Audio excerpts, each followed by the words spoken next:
내가 대응할 수 있을 정도의 리스크 없는 2주택, 3주택자 정도까지는 되셔야 된다. 이걸 그냥 무작위로 자동 말소가 되는 시점 때까지 가져가신다. 차익 실현이 과연 될 수 있을까요? 대세 하락 구간에 이제 매도 계획을 세워야 되는데 매도가 되겠습니까? 부동산 고민 문자로 자세하게 보내주시면 추첨을 통해서 여러분들에게 월수금 정확한 해답으로 찾아뵙도록 하겠습니다. 뒷번호 3124님께서 보내주신 부동산 고민입니다. 서울숲 힐스테이트에 살고 있는 다주택입니다. 대표님 영상 매일 시청 중에 있고요. 아파트 2채, 빌라 1채 임대 등록해서 종부세 혜택 받고 있습니다. 지금 어떤 방향으로 중심을 잡아야 할지 고민 중입니다. 방향성을 잡아주시면 감사하겠습니다 라고 보내주셨습니다. 전문가님 답변 부탁드리겠습니다. 네, 일단 답변부터 드리도록 하겠습니다. 지금 우리 구독자님처럼 다주택자 가운데서도 그냥 보유를 해야만 하는 분들이 따로 계시고 또는 처분을 꼭 해야만 하는 분들이 계실 수 있습니다. 자, 그걸 알기 위해선 정확한 자산 현황과 포트폴리오를 알아야지 답변을 드릴 수 있고 답변은 전부 다 달라질 수 있기 때문에 그렇습니다. 자, 그런데 정확한 지금 현황을 기재해 주시지 않으셨기 때문에 다시 한번 대면 상담 받으셔서 진단 받으셔야 되고 큰 틀에서만 조금 답변을 해드린다면 저는 개인적으로 주택임대사업자 등록되어 있는 아파트 2채 전부 매도를 계획하시는 쪽으로 의견을 드리고 싶습니다. 왜 제가 매도를 계획하라고 말씀을 드렸는지 뒤에 판소를 통해 알려드리도록 하겠습니다. 자, 성수동에 위치하고 있는 서울숲 힐스테이트 아파트에 거주 중에 있다고 하셨습니다. 자, 거주하고 있는 아파트 이외에 B와 C라는 추가적인 아파트 2채를 보유하고 있다고 하셨고요. 이 2채 주택 임대사업자로 등록이 되어 있다고 하셨습니다. 4년짜리 단기인지 8년짜리 장기 일반 민간임대주택으로 등록되어 있는지는 정확하게 알 수 없지만 그 두 가지 조건을 전부 다 적용하면서 뒤에 같이 함께 말씀을 해드리도록 하겠습니다. 자, 이런 상황에서 또 D라는 추가적인 다세대 주택도 함께 보유 중에 있다고 하셨습니다. 이 다세대도 주택임대사업자로 등록이 되어 있는 상품이다라고 말씀을 해주셨습니다. 자, 이렇게 4주택자가 있는 상황에서 저는 큰 틀에서 답변을 드리면 요 임대사업자 잦은 말소를 계획하시는 쪽으로 의견을 드리고 싶고 잦은 말소를 해야 되는 이유 우선적으로 지금 현재 상승 추세에 있는 상황에서 그리고 매도를 계획한다면 그나마 거래가 예년 수준, 작년보다 더 높은 거래량이 나오고 있는 수준이기 때문에 그나마 매도가 성사될 수 있는 확률이 높아진 상황이다. 이런 상황에서 우리는 차익 실현이 가능하기 때문에 그렇습니다.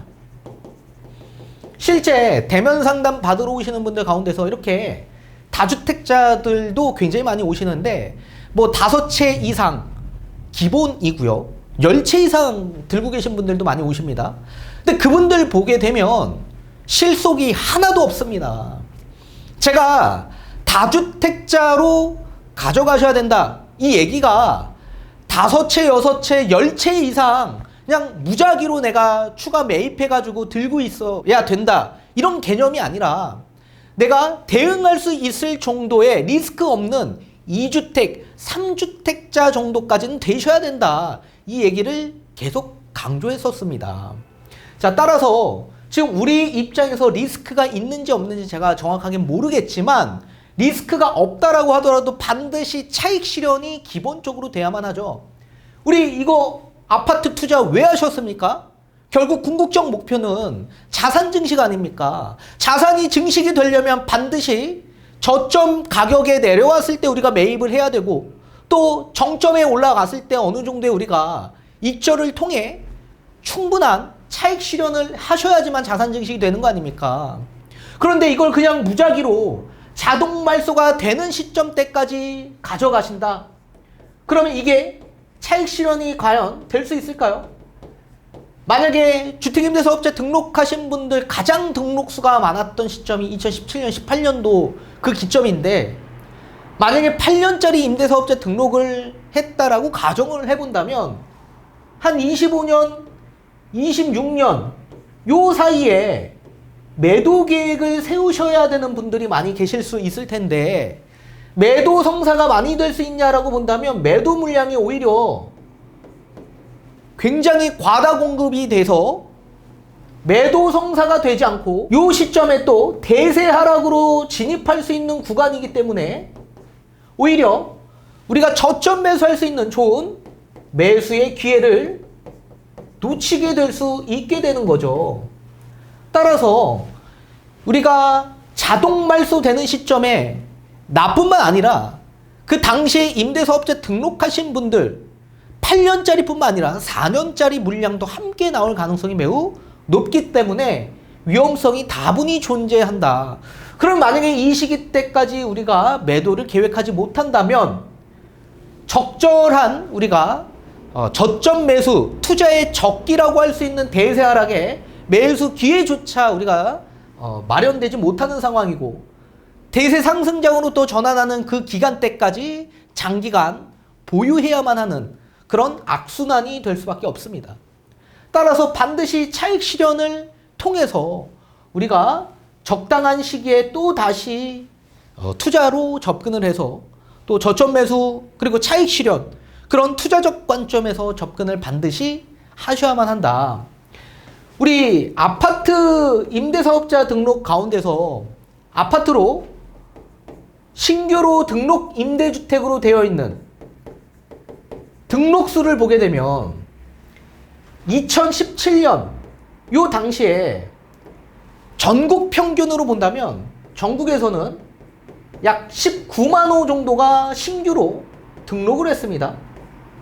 그리고 1년이 지난 2018년도 요 당시에 전국으로 따져본다면 약 38만 호 정도가 신규로 등록을 한 임대사업자가 많았습니다. 그리고 2019년으로 넘어가면서 전국 평균 등록수가 감소되기 시작하면서 약 14만 호로 감소되기 시작합니다. 그렇다면 서울 같은 경우에도 마찬가지. 서울 2018년 기준에서 14만 호 정도가 신규 등록을 했는데 2019년 기준에서 서울 기준에서 약 4만 8천 호 정도가 등록이 됐다. 그러면 전국으로 본다면 2019년, 2018년 대비해서 약 65% 정도가 감소된 수치고 서울도 마찬가지 65% 수준이 감소된 상황으로 나온 거죠. 따라서 가장 등록수가 많았던 국토부 통계 자료에 따라 가장 등록수가 많았던 시기는 2018년 이 시기였다. 그러면 2018년에 왜 등록수가 많았냐? 우리 4년짜리 단기일반 민간임대주택을 2018년 4월 1일 이전까지 등록을 해야 했지만 세제 혜택을 줬기 때문에 그렇죠. 그렇다면 주택임대사업자 세제 혜택 어떤 세제 혜택이 있었습니까? 종부세, 합산배제. 그럼 종부세가 절세될 수 있는 방안이 되고 또 양도세 중과 완화 이런 세제 혜택들이 굉장히 많이 부여됐었기 때문에 그렇었죠. 자, 대표적으로 이 두 가지만 말씀을 해드렸지만 추가적인 뭐 취득세도 있었고 재산세도 있었고 여러 가지 세금적인 세제 혜택들을 굉장히 많이 부여했었기 때문에 등록이 가장 많았었다. 그리고 8년짜리도 마찬가지 2018년 9월 14일 이전까지 등록을 했어야지만 이런 혜택들을 다 받아볼 수가 있었었죠. 또 그 당시에 서울 같은 경우에는 조정 대상 지역으로 다 선정이 되어 있는 상황이기 때문에 그 이후에 서울의 아파트를 취득해서 임대사업자 등록해도 이런 세제 혜택을 아예 받아보지 못했었기 때문에 2018년도 이 시점에 등록수가 가장 많이 일어났던 시점이었습니다. 자, 그렇다면 한번 예를 들어보십시오. 4년짜리 단기일반 민간임대주택을 만약에 2017년도에 등록하신 분이 계신다. 그러면 자동 말소가 되는 시점이 2021년인데 그 시점을 돌이켜보면 임대차 3법으로 전세 가격이 폭등했던 시기였습니다. 그럼 자동 말소가 되면 세입자가 퇴거해야만 하는데 임대차 3법으로 인해서 계약갱신 청구권을 요구했던 세입자분들이 굉장히 많이 있었을 겁니다. 전세 가격이 주변에 엄청나게 폭등했기 때문에. 가뜩이나 임대사업자 등록한 이 아파트들은 주변 아파트 시세보다 임대료가 굉장히 낮았던 수치였기 때문에 갱신권을 사용할 수밖에 없었겠죠. 그리고 2년이 지났습니다. 2년이 지나 보니 2023년 반대로 전세 가격이 폭락합니다. 그리고 2023년 상반기까지만 하더라도 전세가 맞춰지지 않는 시기였죠. 그러니까 임대인이 오히려 임차인에게 새로운 재계약을 통해서 다시 전세로 계약하는 그런 상황으로 지금 상황이 전개되고 있고, 또 2년이 지나면 2025년 정도가 될 텐데, 그렇다면 그 시기에 지금의 전세 가격은 또 높아짐에 따라 또 세입자는 갱신권을 또 요구를 할 겁니다. 그러면 어쩔 수 없이 또 2027년도까지 팔지 못하고 매도하지 못하고 끌려가는 그런 4년짜리 주택임대사업자 등록하신 분들이 굉장히 많이 있을 것으로 보여집니다. 그렇다면 2025년, 2027년, 2028년 이 시점은 어떤 시점이냐? 대세 하락 구간이다. 대세 하락 구간. 제가 예전부터 강조하지 않았습니까? 대세 하락 구간에 이제 매도 계획을 세워야 되는데 매도가 되겠습니까? 매도 자체 당연히 불가능하고 오히려 집값은 또 다시 하락해서 매도 자체도 못하고 매수 기회도 놓치는 그런 상황으로 또 전개될 가능성이 매우 높겠죠. 2018년에 등록하신 분들도 마찬가지. 신규로 등록을 해야 되는데 그렇다면 임대료 당연히 높인 상황에서 등록을 했을 거고, 또 2018년에 등록하신 분들 4년 자동 말소가 끝나는 시점이 언제였습니까? 2022년이었습니다. 그 시기에 또 똑같이 계약 갱신을 통해서 갱신을 하신 분들은 또 매도 계획을 세우지 못하시는 분들도 많이 있을 수밖에 없고, 또 2018년, 2017년 8년짜리 장기일반 민간임대주택으로 등록하신 분들도 마찬가지. 자동 말소가 끝나는 시점이 이 시점입니다. 그럼 세입자가 또 갱신권을 사용한다면 27년, 28년 이 시점 매도 계획을 세워야 되는데, 가장 하락의 정점기라고 저는 생각하는 27년, 28년에 물량이 또 똑같이 시장에 유통이 돼서 이런 주택임대사업자 물량까지 포함해진다라고 한다면 더 하락 기조가 가속화될 가능성도 매우 높아질 수밖에 없겠죠.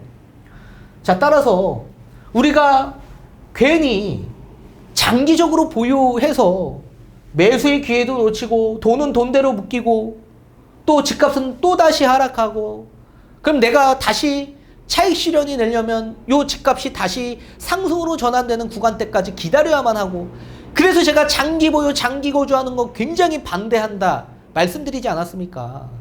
주식이건 부동산이건 모든 자산시장은 다 똑같습니다. 주식 투자하신 분들도 그렇죠. 아무것도 모르니까 그냥 장기 보유한다. 장기 보유하라니까. 장기 보유합니다. 장기 보유하면 뭐합니까? 갑자기 주가가 급등해서 엄청나게 큰 수익이 났는데 또 갑자기 어느 시점에 돼서 시장이 급변해서 급락을 합니다. 주식시장이 갑자기 또 급격하게 하락합니다. 그럼 어떻게 됩니까? 올라갔던 거 그냥 기분만 좋아지는 것 밖에는 없고 실질적으로는 남는 거 하나도 없는 거 아닙니까? 이게 무슨 투자입니까? 반드시 알맹이 있는 실속 투자를 하셔야 된다. 그래서 뭐 누구한테 자랑하는 것도 아니고 이렇게 다주택으로 끌고 가는 건 무의미하다. 실속 있는 다주택이 되셔야 한다. 그렇게 말씀을 드리고 싶고, 그 실속을 챙기려면 반드시 적절한 차익 실현을 통해 자산 증식을 하셔야 되는 기회를 찾으셔야만 합니다.